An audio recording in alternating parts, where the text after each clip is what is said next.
Have you ever used any of these expressions or similar sayings?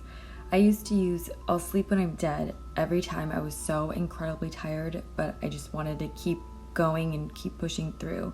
These are common phrases we use because we live in a society that idealizes, glamorizes, and worships hustle culture. It's almost like a badge of honor to tell people you pulled an all-nighter in order to complete a project or achieve a goal. Like, it makes you superhuman, like you don't need sleep like the rest of us mere mortals.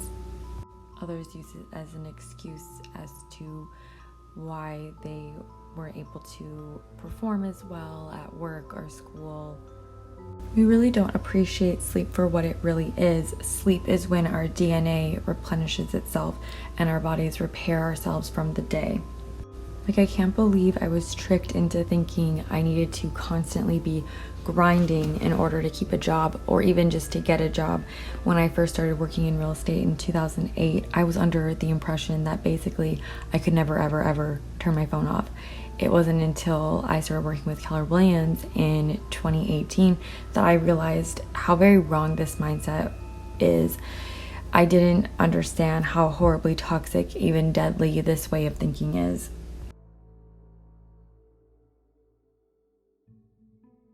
Statistically, 80,000 people fall asleep at the wheel each day in the United States. I don't know about you, but that number is shocking to me. I mean, 66% of adults are not getting enough sleep, so I'm not surprised, but I'm shocked, if you know what I mean. There's actually a law in place called Maggie's Law, and it defines fatigue as being without sleep for more than 24 consecutive hours, and it makes driving while fatigued an actual criminal offense. So it's literally like getting a DUI.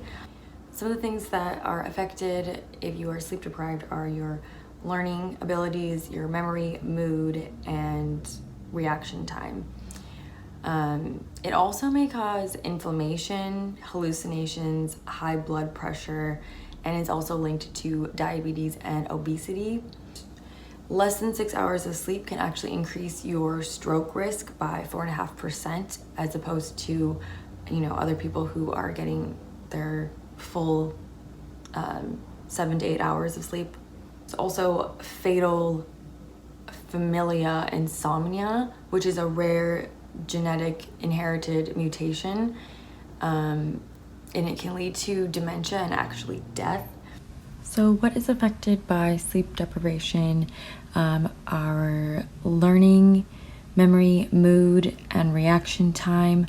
In learning, sleep deprivation is associated with poor academic performance. Studies have shown that kids with insufficient sleep had significantly worse academic performance, and children who are sleep deprived are more likely to be depressed. The same results for kids in middle school, high school, and even college.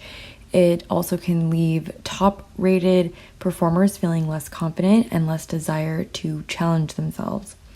In memory, sleep deprivation can have long-term effects on our retention of knowledge, especially long-term memory.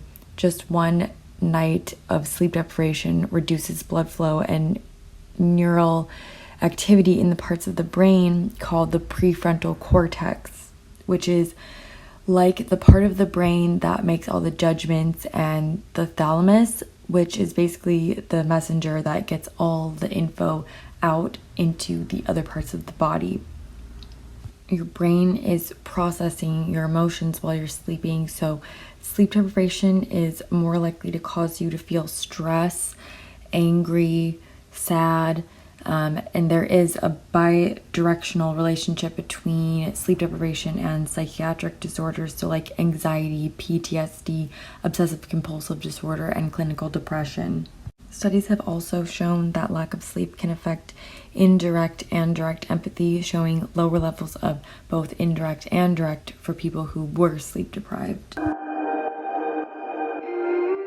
The sun going down is basically like nature's bat signal that we need to go to sleep. Sleep is when our DNA replenishes itself and our bodies repair themselves from the day. energy conservation and restorative functions for the brain and body. We actually still don't fully know the purpose of and the effects of sleep, but that's pretty much what they are theorizing. During the day, our cells use up a lot of the day's energy sources and, create a lot of waste products. As adenosine builds up, it increases the urge to sleep. This is also known as sleep pressure.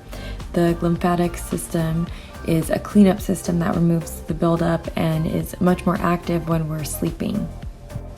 For my fellow coffee lovers, caffeine actually works by blocking the adenosine receptor pathways, so essentially it blocks your urge to sleep or to want to sleep.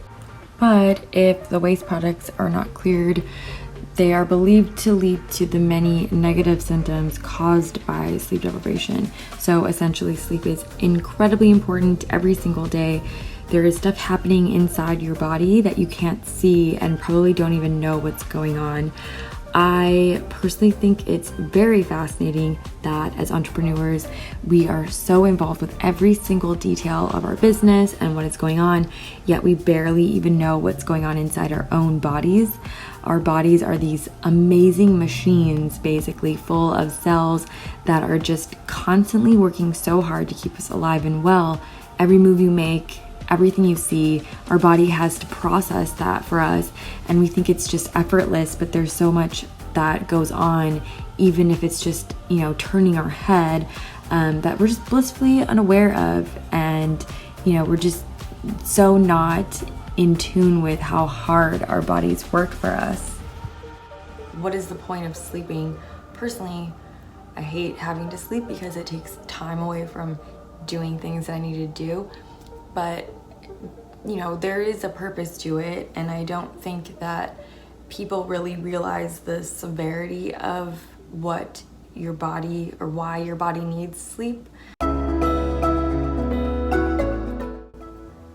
Typically, it is between 7 to 8 hours. Some studies will say 9 or between 7 to 9 hours of sleep every night. So there's sleep cycles. Sleep cycles are about 90 minutes.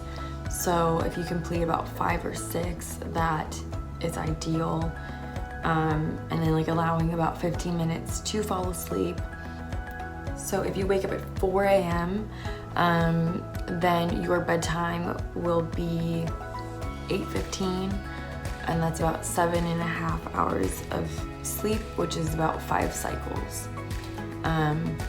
For 9 hours of sleep, if you go to bed at 6:45, to get up at 4 a.m. That's about 9 hours of sleep and will complete 6 cycles. If you want to know how to find your sleep number, there's a couple of options. You can either participate in a clinical sleep study, but that's going to just take a little bit more effort. You could do it the old-fashioned way. Just monitor, getting 7 hours of sleep and then getting 8 hours of sleep and 9 hours of sleep, and just seeing which makes you feel a little bit better, and then just staying consistent with those hours each night. Whether you're pulling an all-nighter to study for a test or finish a project, or you're opening a new business, whatever it may be that's keeping you up at night, you're actually making it worse than by just going to bed or trying to go to bed, and then getting up early, and so you can be somewhat refreshed and ready to start a new day and just finish your tasks. I remember when I was a kid, whenever I would stay up late trying to study for a test the next morning, I would always do a lot worse than when I would just get up early and just finish studying before the morning of the test. Sometimes I would even just study minutes before the test, and I would do so much better because it was just fresh in my mind.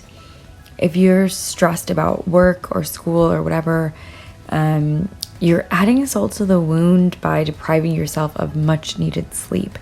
Plus, you are at risk of total burnout, in which you will then have to take even more time away from your work or school in order to repair the physical and mental damage that you caused yourself. This video isn't meant to be a simple how to get more sleep guide. It is to show just one of the many ways hustle culture is toxic and dangerous, in that it causes people to have sleep deprivation, and that is a serious issue. While it isn't anything to be ashamed of, not getting enough sleep because you're so busy is not to be bragged about either. Instead, let's promote healthy sleep habits, especially to younger and impressionable generations. You can certainly accomplish everything you need to with a balanced lifestyle. Let's encourage eating healthy, daily exercise, and getting a proper amount of sleep every night. Thank you guys so much for watching this video. I hope you were able to learn something. If you enjoyed it, please give it a thumbs up for the YouTube algorithm so we can continue to spread positive daily habits all over the internet. Have a wonderful day, and I will see you in the next video.